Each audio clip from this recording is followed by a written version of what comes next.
Well, as Moscow looks for more troops to bolster its invasion of Ukraine, it's also making changes in top military leadership.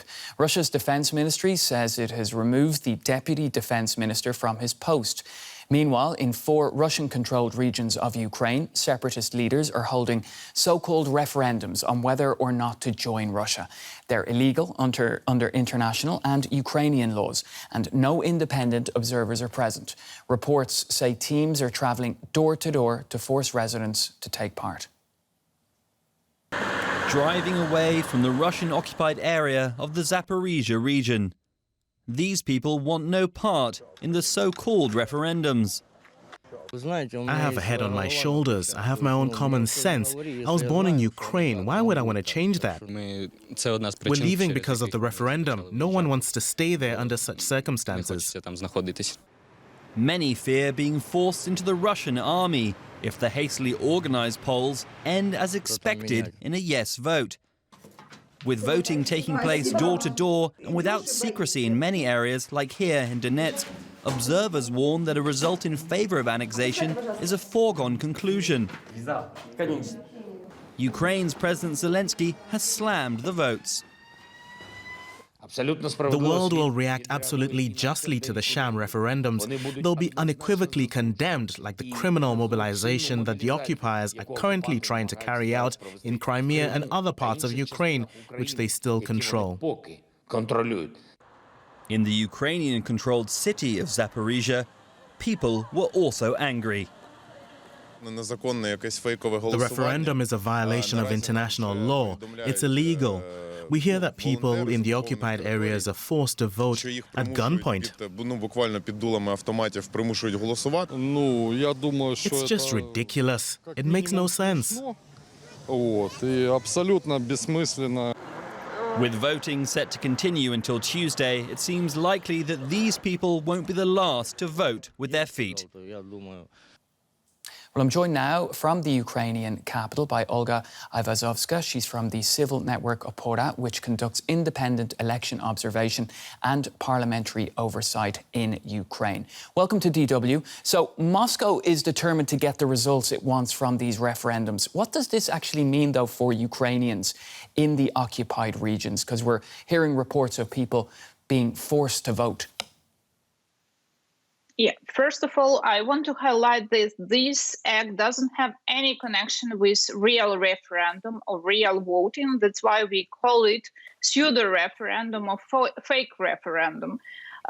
Unfortunately, it's a huge damage for the local civilians who stay on occupied territories till these days, because after the pseudo-referendum, we will have annexation from Russia's side, these territories, and then Russia will mobilize men to be a part of armed forces group on the side of Russia Federation. These people will not have any choice because according to Russians' understanding, they will be under their jurisdiction.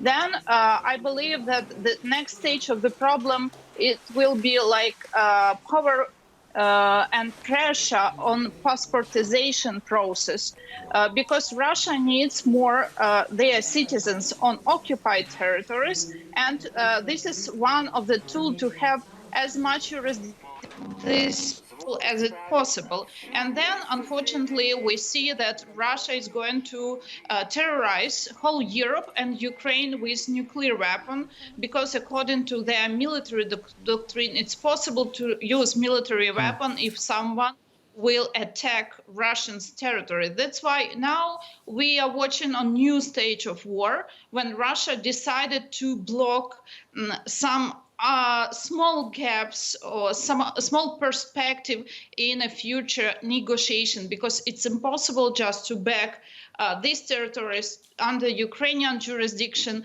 when Russia will include it into their constitution. That's why even after Putin regime, new Russia will have a problem with that. But in between this oblast and occupied territory, the same problem will be with Crimea. Right, Olga, is there anything that Ukrainians in these occupied regions can do to actually peacefully oppose these so-called referendums?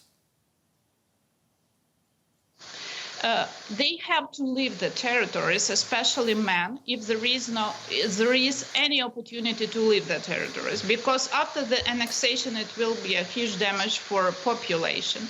And from another hand, it's very important don't be a part of this fake process, because if people will be a part of administrative bodies, according to Ukrainian legislation, they have to be punished, and it's near 15 years in prison. And those people who have opportunity do not vote, even in the situation when armed people are coming to the flats and homes directly with weapons to the voters. It's very important to miss this voting if there is any opportunity to do like that. Olga Ivazovska from the Civil Network Opora, thank you for joining us on DW.